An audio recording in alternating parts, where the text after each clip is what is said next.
And yeah, praise the Lord. Again, good evening to everyone. Um,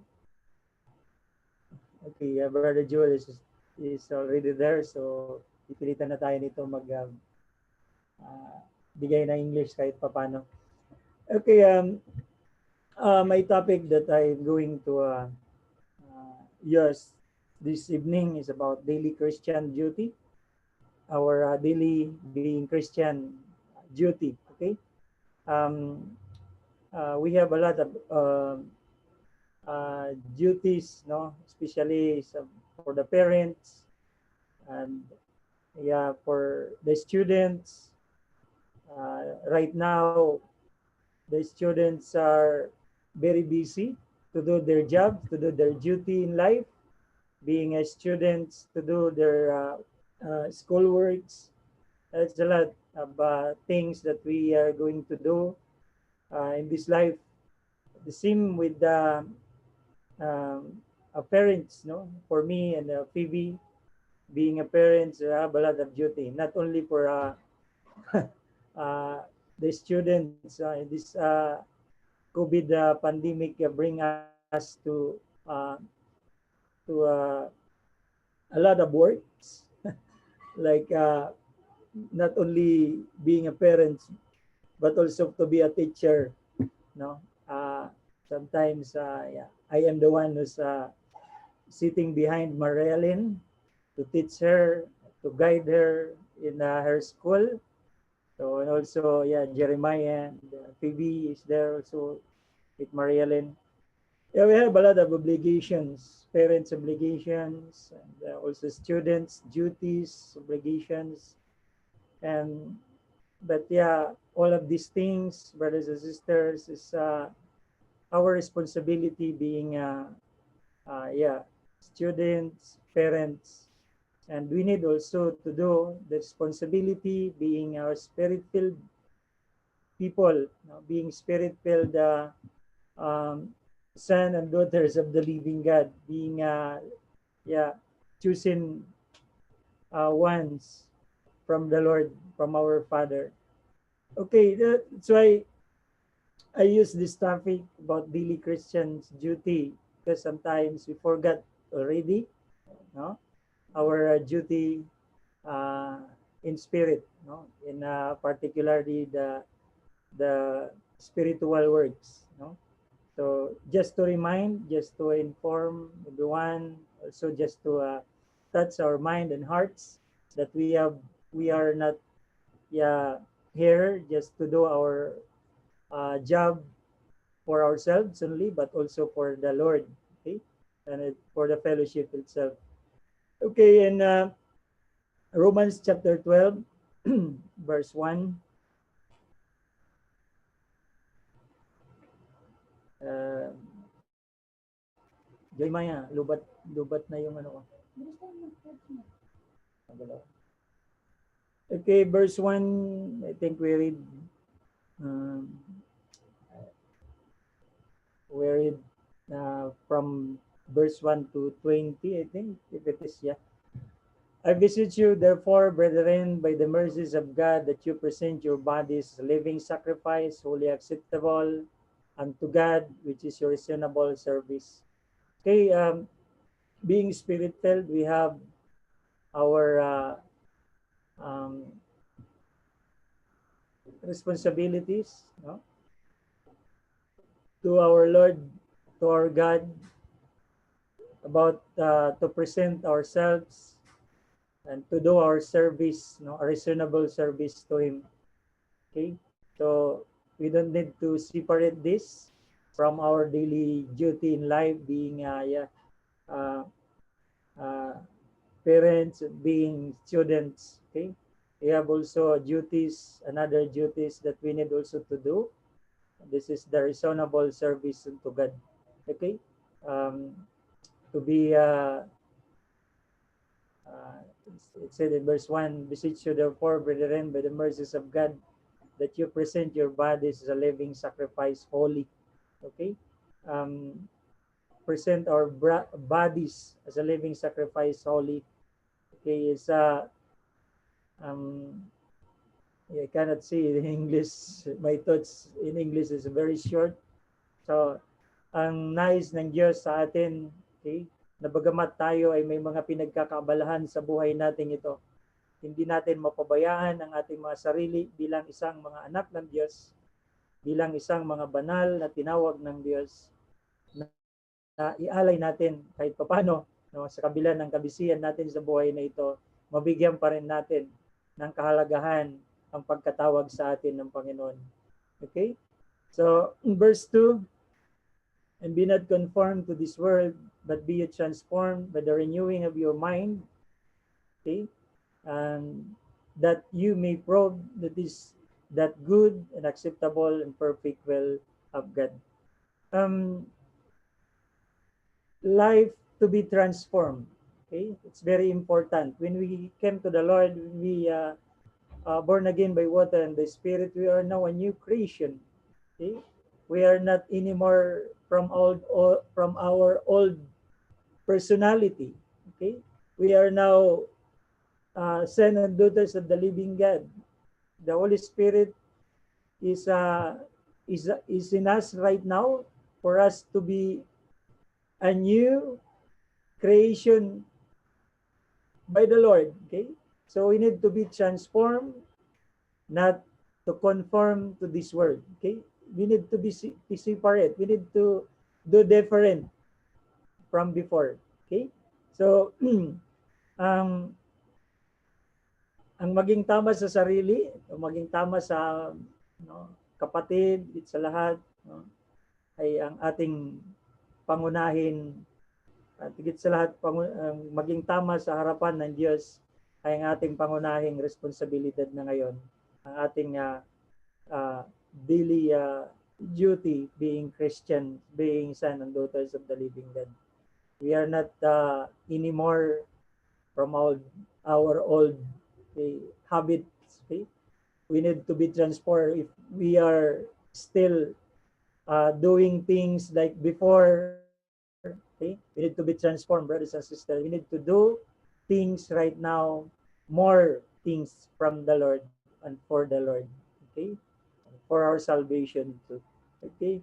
And verse 3, dito, for I say through the grace given unto me, to every man that is among you, not to think of himself more highly than he ought to think, but to think soberly according as God hath dealt to every man that measure of faith. Okay? So, sa pamagitan ng biyaya, sabi dito na ibinigay sa atin, binigay sa bawat tao, binigay bawat isa sa bawat isa. Okay? We are now use ourselves or thinking not only, di ba, yung na-stuck lang tayo sa kung ano yung ating inumpisahan. Okay? We need to move. Okay? Kailangan natin mag-isip ng mga bagay na makagbibigay ng kaayusan at pagbibigay kaluguran sa Diyos. At hindi lamang para sa mga bagay na nakasanayan lang natin noong una. Okay? Because we are born again. Okay? Ang ating kaisipan ngayon ay kaisipan na ng Diyos. Okay? Minsan, ang kaisipan natin, di ba, nandoon tayo sa magiging mainitin, nandoon tayo sa pagiging isang sensitive. And then we are now son and daughters of the living God, to think that we have this kind of thing about sovereignty. Okay? Yung ano ba yung sa Tagalog? Kahinahunan, okay? Hindi sa pagiging isang matayog na kaisipan. Okay? So, ating duty in life, being Christian, being son and daughters of the living God, diba, is tag dito, pagpapakilala ng biyaya ng Diyos sa bawat isa. Okay? Kasi Kung namumuhay tayo before, no, na wala tayong pasensya, wala tayong pag-uunawa sa mga bagay-bagay, okay, iba na tayo ngayon. Okay, iba na tayo ngayon. Kailangan sa atin ng Panginoon, pagkat binigyan tayo ng biyaya na binigay sa atin ng Panginoon mula sa kanyang awa, no, sa atin, kailangan natin mag-isip ng katanggap-tanggap sa bawat isa at hindi mag-isip ng tayo lang yung nakakaalam pero nasasaktan natin ang iba. Okay? And verse 4, for as we have many members in one body and all members have not same office, so we being many are one body in Christ and everyone members one of another, having been gifts, differing according to the grace that is given to us. With our prophecy, let us prophesy according to the proportion of faith, or ministry, let us wait on our ministering, or he that teacheth on teaching, or he that exhorteth on exhortation, he that giveth, let him do it with simplicity, he that trolleth with diligence, he that showeth mercy with cheerfulness. Let love be without dissimulation, abhor that which is evil, cleave to that which is good. Okay? So, there's a good encouragement from Apostle Paul to us, being a body, being a church, of our Lord Jesus Christ, na ang ating layunin, ang ating responsibility sa bawat isa sa atin ay ang kahalagahan ng bawat isa. Okay? Yung makapagbigay tayo ng encouragement sa kapwa nating katawan. Okay? Yung mabigyan natin ng dito kalakasan ang bawat isa. Kung mayroon nanghihina, nandun tayo to cheer, no? No? Na there is God. We have Father na maawain sa atin lahat at matulungin sa atin lahat. Okay? So sabi dito, in verse 9, let the love without dissimulation, abhor that which is evil, cleave to that which is good. Okay? Pag-ibig daw ay maging walang mapagpaimbabaw, kaputan ninyo masama, makisanib kayo sa mabuti. Okay? In verse 10, be kindly affection one to another, with brotherly love, in honor, preparing one another. Okay? So, pag-ibig, no, sa mga kapatid, mahalan sa isa't isa, sa kapurihan, at sa kapakanan ng bawat isa.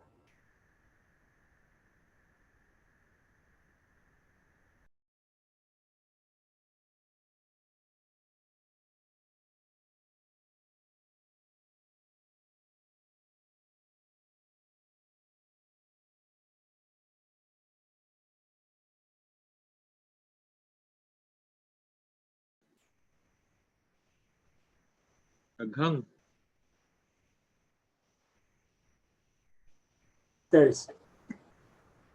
Hello? Hello, can you hear me, brother? Yes po. Yes po.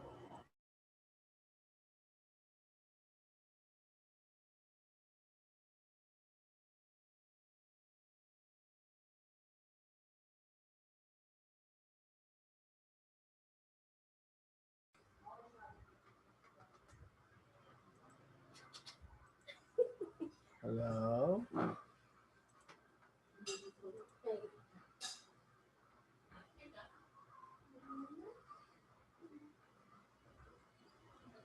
Wala si Pastor.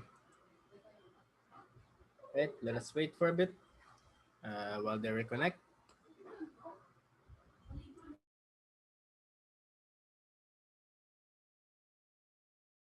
Ganun yata pag lumalakas ang ulan. Saan ba yung stand? Ba't ayaw niyo ako bigyan ng stand na maayos?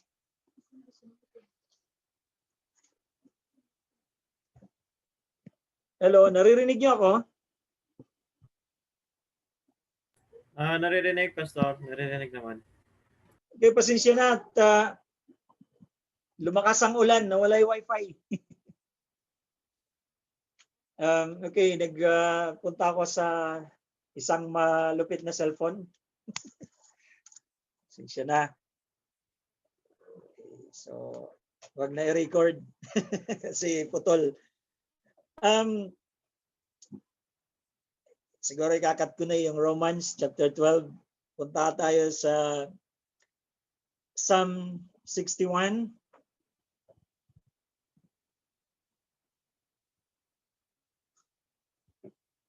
Psalm 61 verse 8.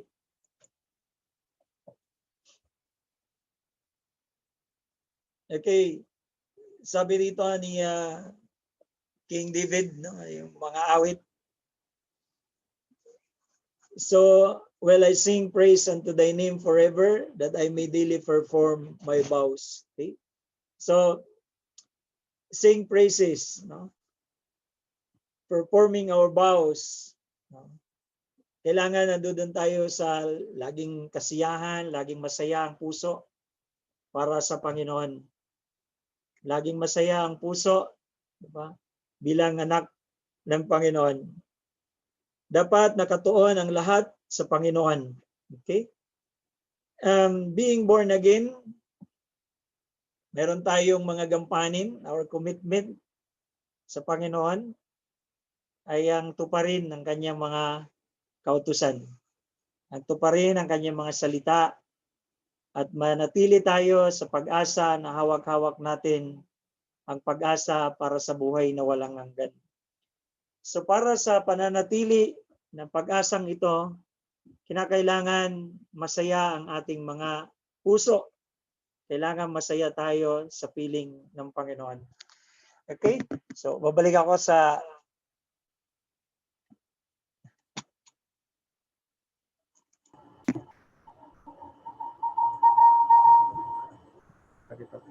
lagyan mo sa Bible. Piling ng Panginoon. Ibabalik ako sa computer. Psalms 88. Merong kalaban.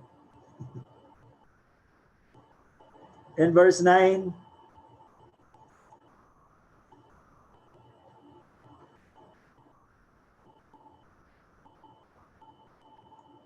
Psalms 88 verse 9. Sabi dito, muli si King David, sabi niya dito, mine eye mourneth by reason of affliction. Lord, I have called daily upon thee. I've stretched out my hands unto thee. Sabi niya David, di ba? Ang mata ko'y na lumata dahil sa kadalamatian. David kasi di naman siya ibang tao para sa atin. Kung tayo ay may mga problema, mayroon tayong mga trials, tribulation that come across to our life. Same with David. Okay? Balit si David, sabi niya dito, ang mata ko ay nangalumata dahil sa kadalamatian. Ako'y tumatawag araw-araw sa iyo. Okay? Bagamat siya ay dumaranas ang lahat ng uri ng pagsubok, hindi niya kinalilimutan, hindi niya binabaliwala yung kanyang duty, no? Bilang tawag dito, bilang propeta, bilang hari, bilang hari, no? At bilang tagapanguna, diba? Sa isang lugar, sa isang grupo, mga taga-Israel. So sabi niya, ako'y tumatawag araw-araw sa iyo, Panginoon, aking ginagawad ang aking mga kamay sa iyo. Okay?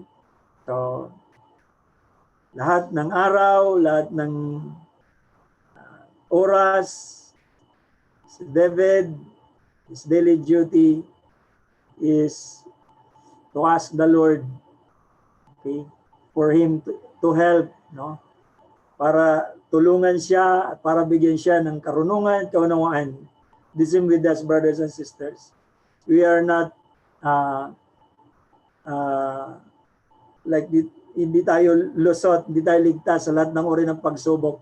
like this situation, no, na kinaharap natin. But then, ang mga bagay na ito ay isang pamamaraan para sa atin. Okay? Na lalo pa tayong lumapit at tumawag sa Diyos, lalo nating pahalagahan ang ating relationship sa Diyos. In New Testament about 2 Thessalonians chapter 5,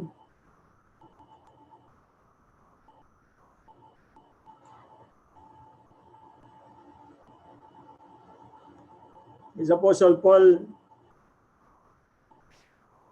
letters to the church of Thessalonians in verse 16 to 19. It's encouragement. Brother Kongfi, 1 Thessalonians chapter 5, verse 16 to 19. Okay? Rejoice evermore, pray without ceasing, and everything give thanks, for this is the will of God in Christ Jesus concerning you. Verse 19, quench the Holy Spirit. Okay? So, ang encouragement sa atin from Apostle Paul to us, being part of the church, our daily Christian duty is to always to rejoice, okay? At prayer, constant prayer. At sabi dito in verse 18, and everything give thanks, for this is the will of God in Christ Jesus concerning you. Sa lahat ng mga bagay, magpasalamat kayo sapagkat ito ang kalooban ng Diyos kay Kristo tungkol sa inyo. Brothers and sisters, no? Apostle Paul is saying to them, give thanks to the Lord. Okay? In everything, no? Give thanks to the Lord. No? These words, these scriptures coming from Apostle Paul, no? Na binabahagi sa atin ang pagpapasalamat. If we give thanks to the Lord, not only because we have, no? Not only because we receive a lot of blessings, no? Kundi sa lahat, no, ng oras, sabi niya rito, kahit pa tayo may mga paghihirap, no, manatili tayo magpasalamat sa Panginoon. Bakit? Kasi napagtagumpayan ng Panginoon ang lahat. No? Ganon din ang plano niya para sa atin. Okay? Kung tayo yung mga sinusubok, kung tayo nakakaranas ng mga pagsubok sa buhay, hindi tayo dapat, sabi nga, masaktan. Hindi tayo dapat maging sensitive, hindi mapagpasalamat tayo. Kasi lahat tayo sinusubok ng Diyos. Lahat tayo ay binibigyan, diba, ng testing sa ating Panginoon. Ngayon, kung magiging kukumplain tayo sa mga bagay na hindi natin magagawa, diba, na malusutan natin ang ating mga pinagdadaanan. Okay? I-istambayan natin, sabi nga sa mga layman's term dito sa Pilipinas, kung mayroon kang pinagdadaanan, dapat daanan mo lang yan, huwag mong i-istambayan. Okay? So, kailangan lagi tayong magpasalamat in everything. No? Sabi nga, in sickness and in health, okay? Need to give thanks to the Lord. Kasi Jesus Christ, di ba? When He was in this world, lahat ng pagsubok, lahat of trials, lahat of tribulations. Kasi ito yung kalooban ng Ama para sa Kanya, ginampanan niya. At mapagpasalamat siya. Okay? Pagkat, diba, binigyan siya ng pagkakataon ng Ama na magganap mga bagay na ito alang-alang lamang, diba, sa pagpapakita, pagmamahal para sa bawat sa atin. The same with us, brothers and sisters. Okay? Okay, babawasan natin. In Colossians chapter 4, verse 2,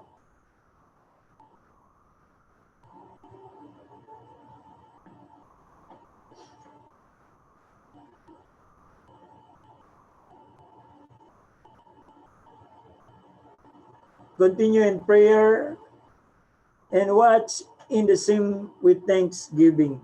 Okay? Manatili kayong palagi sa panalangin na kayo ay mga puyat na may pagpapasalamat.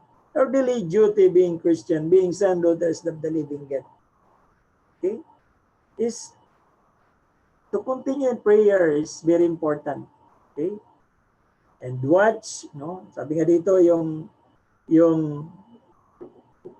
mga puyat. Pag sinabi mga puyat, hindi naman to magdamag na magdamag na gising ka. Kundi alalahanin mo yung iyong sarili, alalahanin mo yung iyong relationship sa Panginoon, di ba? Na hindi nangihina, di ba? Hindi nawawala, hindi ando doon din ang puso natin sa pagpapasalamat sa lahat ng bagay para sa Panginoon. James chapter 5 verse 13 to 16.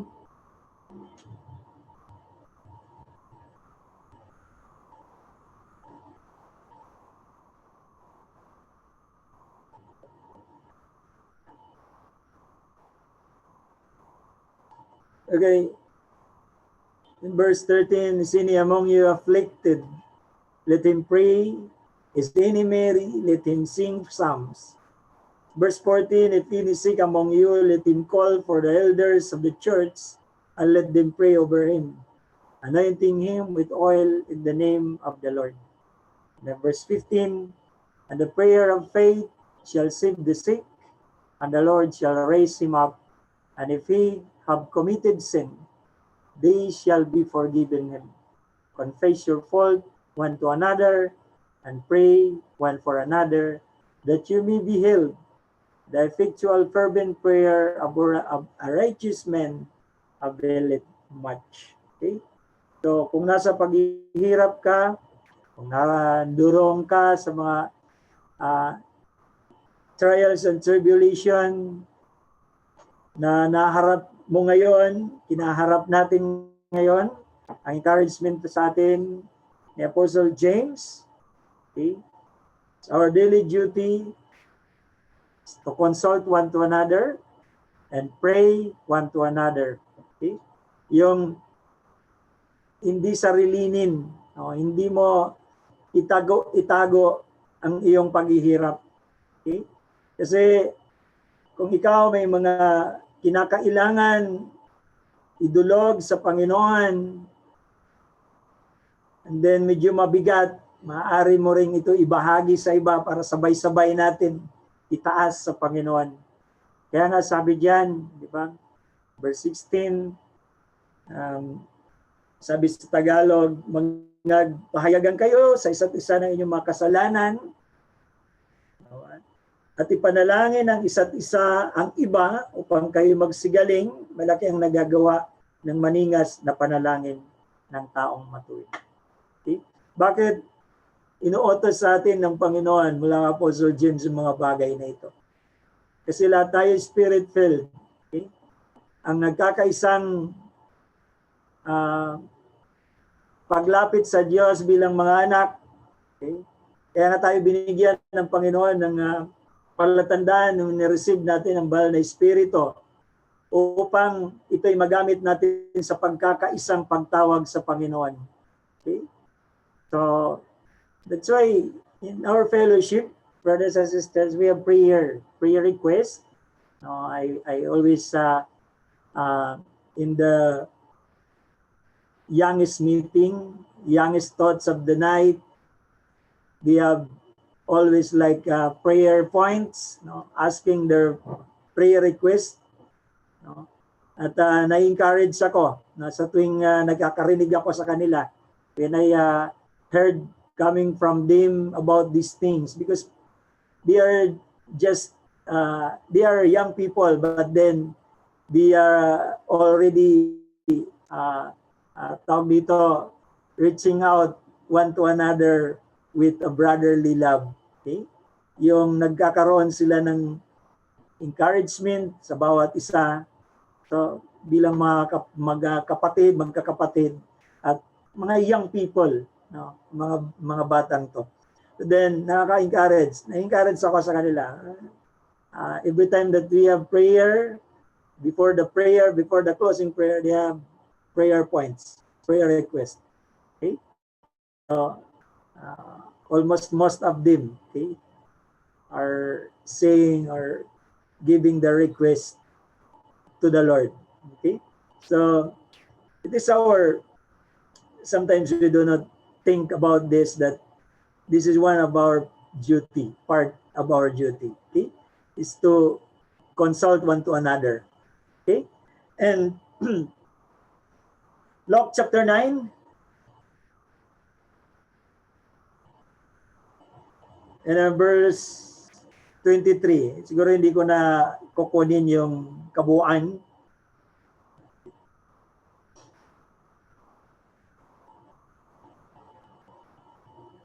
This is Jesus Christ to the disciples. Okay? And he said to them all, if any man will come after me, let him deny himself and take up his cross daily and follow me. Okay? For whosoever will save his life shall lose it, but whosoever will lose his life for my sake, the same shall save it. Okay? So, one of our great duty, being sons and daughters of the living God, is to be a cross-bearing, brothers and sisters. Yung taglay natin, okay, ang cross, hindi to ang bigat, no? Hindi ang cross ng Panginoong Hesus. Okay? Dito at sinabi niya sa lahat, kung sino bang tao ay ibig sumunod sa akin, tumanggi sa kanyang sarili, pasanin sa araw-araw ang kanyang cross at sumunod sa akin. Okay? Sabi dito ni Apostle Luke, okay, kung tayo ay tunay na followers of Jesus Christ, hindi lamang dapat tayo ay sumusunod dahil tayo ay, diba, nabibless. Okay? Kundi sa araw-araw ng ating buhay, kailangan natin sumunod sa Panginoon, pasanin natin ang ating mga kanya-kanyang mga responsibility, diba? At ibigay natin ang lahat na ito sa Diyos. Okay? Sumunod tayo sa Kanya. Kasi sino mang tumanggi, diba, sa mga bagay na ito, sabi nga, mawawala ng buhay. Ang pagsunod natin sa Panginoon ay hindi madali, brothers and sisters. It's not easy. Diba? Our duties and responsibilities, diba? Our daily duty being sons and daughters of the living God. If we follow the Lord, our duty is not easy. Okay? We have a lot of temptation that we need to fight for. Okay? A lot of trials, tribulations. Okay? Andiyan yung ating mga mahal sa buhay, our families, that they don't believe, they don't accept the way we walk, no?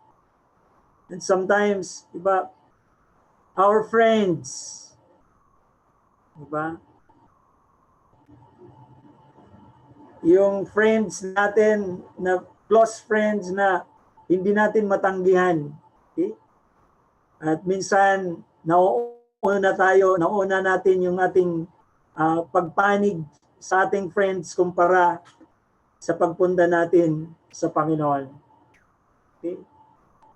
Our responsibility of in this life, okay? Sometimes it is yung nagbibigay ng burden, no, para tayo makasunod ng maayos sa Panginoon. Yung pangailangan, yung mga trabaho natin, diba? Minsan, nagbibigay ito ng kadahilanan para hindi natin magampanan ang ating daily duty being Christian sa Panginoon. Kaya sabi ni Apostle Luke, ang lahat ng mga bagay na ito, pasanayin natin at sumunod tayo sa Panginoon. Ito ay pampabigat sa atin, carry natin to, then follow the Lord. Okay? Bagamat ito ay nagbibigay ng bigat sa atin, no?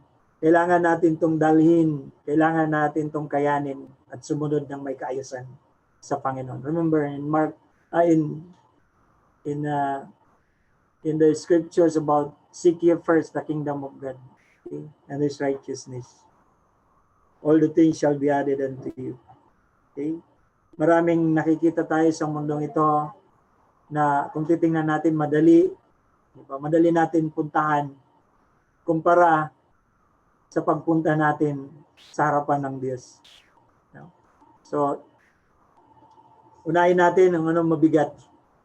Kung ang marami man tayong dinadalang kabigatan sa buhay, pasanin natin nito at lumapit tayo sa Diyos. Remember, the Lord Jesus Christ promised to us that kung sino man daw ang nabibigatan ng lubha, lumapit sa Kanya at bibigyan niya ng kagaanan. Okay? So we need to focus on how we follow the Lord. Okay? We need to follow the Lord not only on words, but in sacrifices, brothers and sisters. Our daily duty being Christian is to be a steward. Okay? Yung maging mga tagapanguna tayo, brothers and sisters. 1 Peter chapter 4 and verse 10. 1 Peter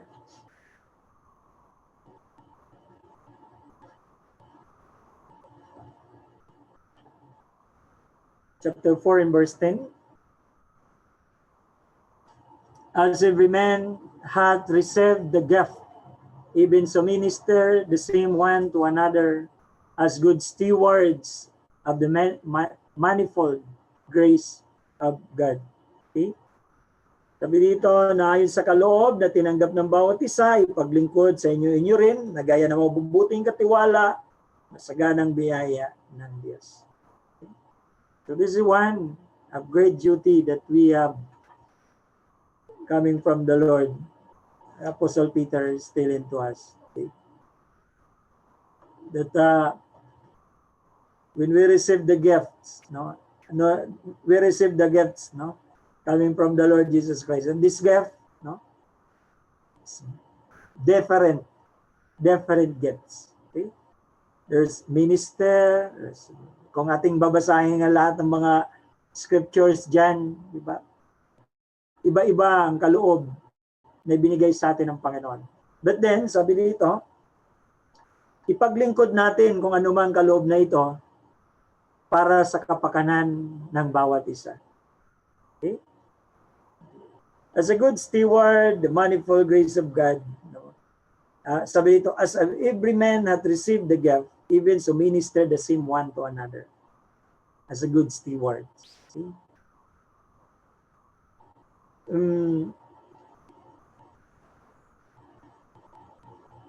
We need to use this gift, no? Sabi dito, to minister the same one to another as a good steward of the manifold grace of God, not for selfish use. Okay?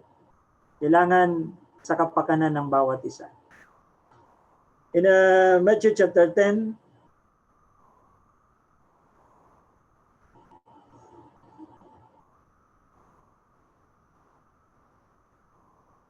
we read in verse 5 to 7 to 8. Actually, dapat mahaba to. This is Jesus Christ.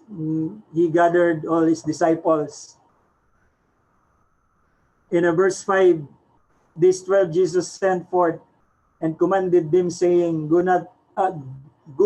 not into the way of the Gentiles, and into any city of the Samaritans enter ye not, but go rather, in verse 6, to the lost sheep of the house of Israel.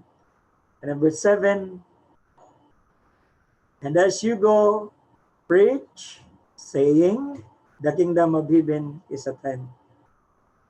And verse 8, sabi dyan, tell the sick, cleanse the lepers, raise the dead, cast out devils, freely you have received, freely give. Okay? Christian duty. Diba? Duty ba, or duty natin bilang mga anak ng Diyos, being son and daughters of the living God, ay ang sundin to follow the commandments of the Lord, diba? Upang gawin natin ang nais niya para sa bawat isa. Okay? Upang maganap natin ang kanyang mga plano para sa mga tao na nagnanais sumampalataya sa kanya. Pero man, ang utos niya sa mga disciples, huwag pumunta doon sa mga ayaw tumanggap ng katotohanan. Okay? Balit, punta doon, diba, sa mga bukas ang puso. Okay? So tayo naman, di naman tayo nag-iisip na lahat ng tao, sarado ang puso. Okay? Bagat tayo inuutusan ng Panginoon, okay, na ipangalat, preach the gospel to every creatures. Ipaalam natin that the kingdom of heaven is at hand. He is near. He is very near. He is very close to come. Diba? So we need to perform the power that He given to us when we receive the Holy Spirit. Heal the sick, like what the disciples, Jesus Christ command to the disciples, also to us. Cleanse the lepers, raise the dead, cast out devils, freely you have received, freely give. You know what? Raise the dead. Okay? Hindi ito tumutukoy doon sa mga inimbalsamo na. Okay?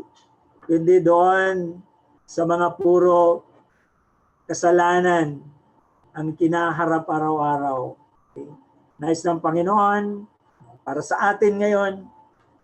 Naman dito yung commandments niya sa mga disciples para sa atin. Diba?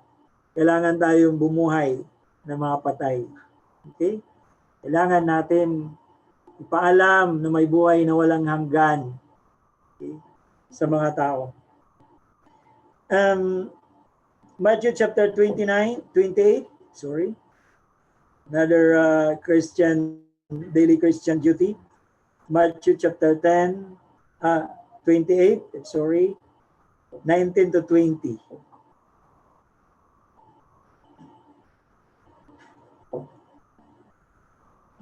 Matthew 28, 19 to 20. Go ye therefore and teach all nations, baptizing them in the name of the Father and the Son and the Holy Ghost, teaching them to observe all things whatsoever I have commanded you. And lo, I am with you always, even unto the end of the world. Amen. Daily Christian duty, brothers and sisters, is to do the Great Commission. Okay. Ito yung nanais ng Diyos sa bawat sa atin. Diba? Mark 16 verse 15, go ye into all the world, preach the gospel to every creatures. And do not be worried, brothers and sisters, for doing these things coming from the Lord. Because the Lord, He said, I am with you always. We receive His Holy Spirit. We are His temple. He is with us. Everything that we do, the things that He ordered, He commanded to us, He is there to help us, brothers and sisters. He will not abandon you. He will not abandon us. He is always there. He is present. He is present before, today, and forever. Okay? If we follow His commandments, we do His commandments, we are not alone. We are not alone. He is with us. Acts chapter 15.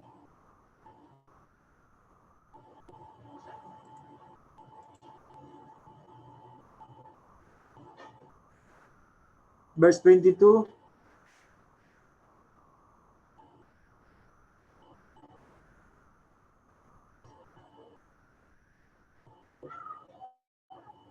Acts 15 verse 22. Sabi dito, then placed it the apostles and elders with the whole church to send chosen men of their own company to Antioch with Paul and Barnabas, namely Judas, who named Barabbas, Barsabas, and Silas, chief men among the brethren. So, this is one of the story about yung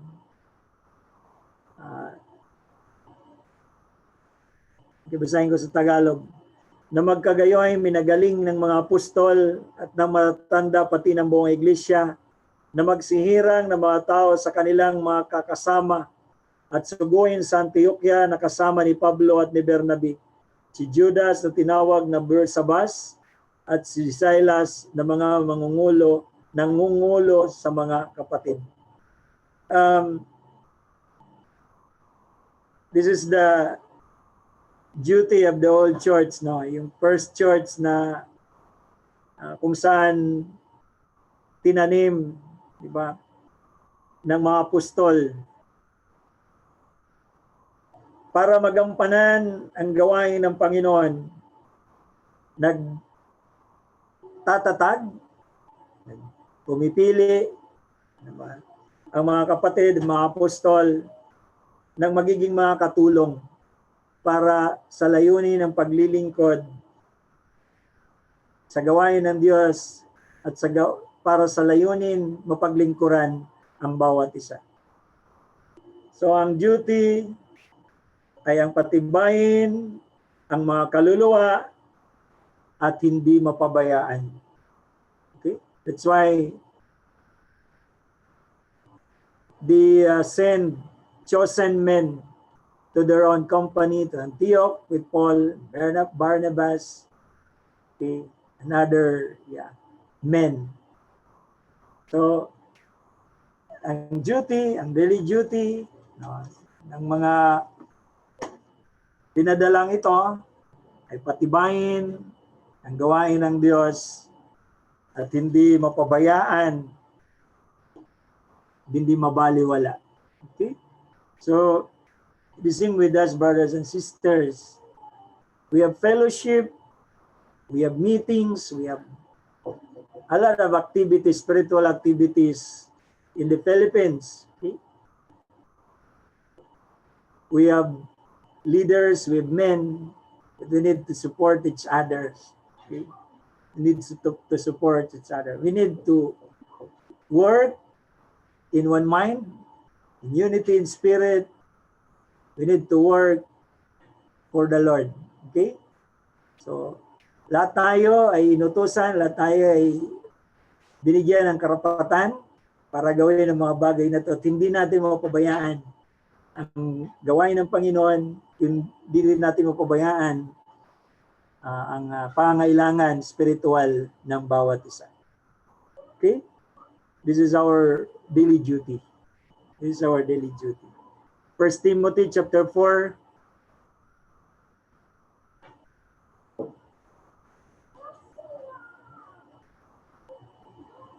Read it, verse 1 to 6.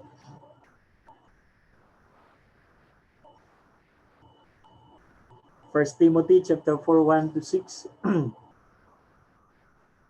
Now the Spirit speaketh expressly, that in the latter time some shall depart from the faith, giving heed to seducing spirits and doctrines of the devils. We need to be very, very careful, brothers and sisters, no? To look our Christian or daily duty in life, no? Being son and daughters of the living God. To tawag dito,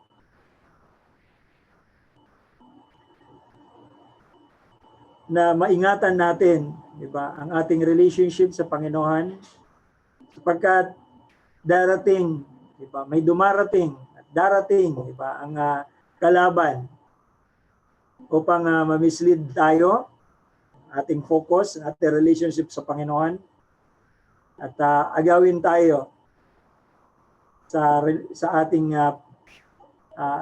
sa piling ng Panginoon. Hindi lamang ang Panginoon ay may doctrines. There's also doctrines of the devils. No? Maraming kapamaraanan ng diablo para ang isang tao makonvert papunta sa kanya. He's try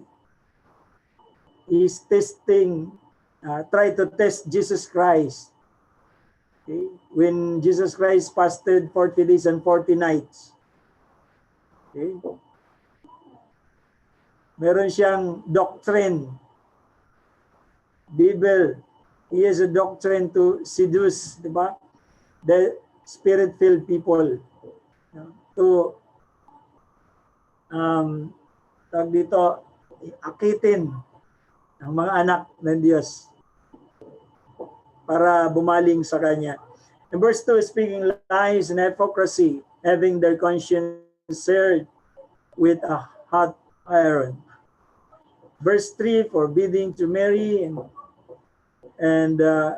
commanding abstain from meats which God hath created to be received with thanksgiving of them which believe, and now the truth. For every creature of God is good, and nothing to be refused, if it be received with thanksgiving. Verse 5, for it is sanctified by the word of God and prayer. You know what? There is doctrine of devils. I remember when the pandemic is not yet in the world, I was sometimes go to my brother, which is my brother as a jeepney, transport jeepney, and he has a co-driver. He has his colleagues. No, every time that we are in this terminal, we eating together, lunch, sometimes lunch, and he has a friends like coming from other churches, like Iglesia ni Cristo, like Sabadista, like a Catholic. Iglesia ni Cristo, they also followed about not eating the blood, okay, or the food with mixed with blood. They also believe that coming from the Bible. But one of my brother friends, also driver, when we eat together, okay, he will pray. He pray before he eat. No, he say grace first, and then I also say grace. Yeah, when I saw his food, he has this dinuguan. And my brother is very joker. He said to him, why you eat that? I thought that it's not allowed for you to eat that from your church. So he said, wala naman daw nakakakita. Okay? So, may mga bagay, di ba, na minsan nasasaklawan na doktrina ng diablo, no, na hindi siniseryoso mula sa Biblia. Okay? So, sabi dito, may mga pagkain na bagamat, di ba, ito ay tinitingnan like yung mga ino-offer sa mga tawag dito, mga juice-juicean. Ito yung mga bagay na hindi natin dapat kainin. But then, mayroon mga nakasulat, no, sa Bible na hindi pa rin kinakain ng tao. So, bakit? Bakit? Di ba? Kagaya ng mga baboy, di ba? Kagaya ng ibang mga pagkain na inaalaw naman ng Panginoon. Sapagkat sabi, pinakalinis na ng Panginoon, di ba, ay kailangan ng kainin ng tao. But then, may mga tao na patuloy pa rin natili, no, na sinusunod ang doctrine, hindi mula sa Panginoon. So, may encounter tayo na mga bagay na ganito. In verse 6, thou put the brethren in remembrance of these things. Thou shalt be a good minister of Jesus Christ, nourished up in the words of faith and good doctrine, whereunto thou hast attained. Okay? So, sabi sa verse 6, kung Paalala mo sa mga kapatid na mga bagay na ito, ikaw ay magiging mabuting ministro ni Kristo Jesus na kinandili sa mga salita ng pananampalataya at ng mabubuting aral na sinusunod mo hanggang ngayon. I have encountered a lot of these things. Okay? Mayroon akong nakausap na bakit daw hindi nila kinakain yung sugpo kasi daw namumuhay sa mababaw. Bakit daw hindi nila kinakain yung baboy kasi may biyak yung paa. No? Then, in Old Testament, mayroon mga kapamaraanan doon bakit di kailangan kainin.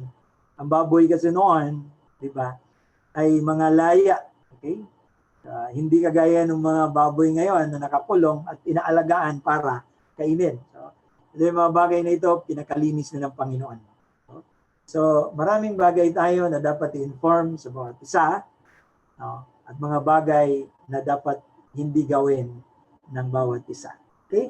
So our daily duty being Christian is to, sabi dito, minister them. Okay? Yung maging ministro tayo sa bawat isa. Yung paalam natin ng mga bagay ay para sa kaligtasan. Okay? Hindi para doon sa mga nagiging usapin lamang dahil sa doktrina na diablo. Babawasan ko. John chapter 13 verse 15. I just go to that two scriptures only for my talk to be short. John chapter 13 verse 15.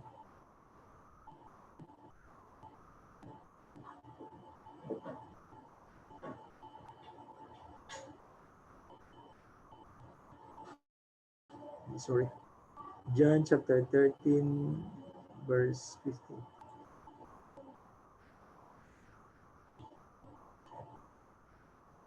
Verse 12, Brother Compin, sorry. Verse 12 to 15.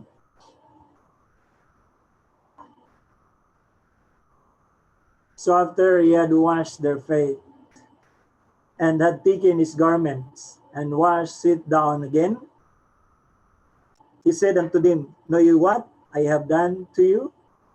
And verse 13, you call me Master and Lord, and you say well, for so I am. If I then, your Lord and Master, have washed your feet, you also ought to wash one another's feet. For I have given you an example that you should do as I have done to you. That is the scripture story about when Jesus Christ, diba, no, hinugasan niya yung mga paa ng mga disciples niya. May mga disciples na hindi yun naunawaan ang meaning. Almost all of them. Hindi naunawaan ang meaning bakit ginawa ng Panginoon ang mga bagay na ito. Ginawa ng Panginoon ang mga bagay nito para sa bawat isa, para sa atin lahat, na magkaroon tayo ng kapakumbabaan. Di lamang, diba, sa Diyos, kung hindi sa bawat isa. Okay. Kasi kung ang Panginoong Hesus, ginawa niya yung mga bagay na itong hugasan ng mga paa ng mga disciples, nagpakumbaba siya, diba? Ito rin ang kanyang inuutos sa bawat sa atin. Our daily duty being Christians, being sons and daughters of the living God, is to humble ourselves one to another, brothers and sisters.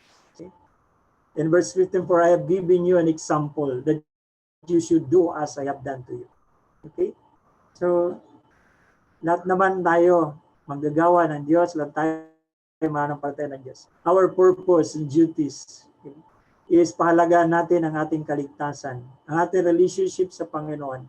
Magtulungan tayo na magkaroon tayo ng maayos na fellowship, na gawain na nagpapalakasan tayo sa isa't isa. Very encouraging when we hear the testimonies from the others, okay? From our brothers and sisters. It's a big help for our faith, for our walk in the Lord. Okay? For me, for example, myself, brothers and sisters, I was one thing that I stay in revival fellowship when my first time to attend, because I heard the testimony that there is one brother, he's a drug lord before, he was separated from the family before, from his wife before, and he was healed all of this problem, all of these things. And on that time, I am also suffering a lot of trials, a lot of problems. My family did not accepted me anymore because of my wrongdoings. But when I heard the testimonies from the brethren, that there is one brother, he was already, the family did not already accepted also to him before, accept him before, he was helped. You know what? It's a big help. We hear from, when we hear the testimony from others, especially from our brothers and sisters. It's a big help for us. Yeah. Big help for us to stir up our hearts, our minds, na, oy, ganito pala talaga ang Diyos. That's why when I came to the Lord, my daily duty in life, no? Every time that I was talking to someone, taxi driver, diba? I share my testimony. I share my testimony because who knows, diba? Through the testimony, sometimes people also experience trials, tribulation like us. Okay? Baka ma-hit natin yung nararamdaman niya, makapag-encourage pa tayo sa kanya. Like what happened to me before. Food, when I first attend to the Revival Fellowship, food is one of my priority. But when I heard the testimonies that someone changed by God, it's also give me an encouragement to attend, and to receive also what the Lord said to me. Hebrews chapter 10, verse 25. My last scriptures, I'm sorry for making long talk. Hebrews chapter 10, verse 25.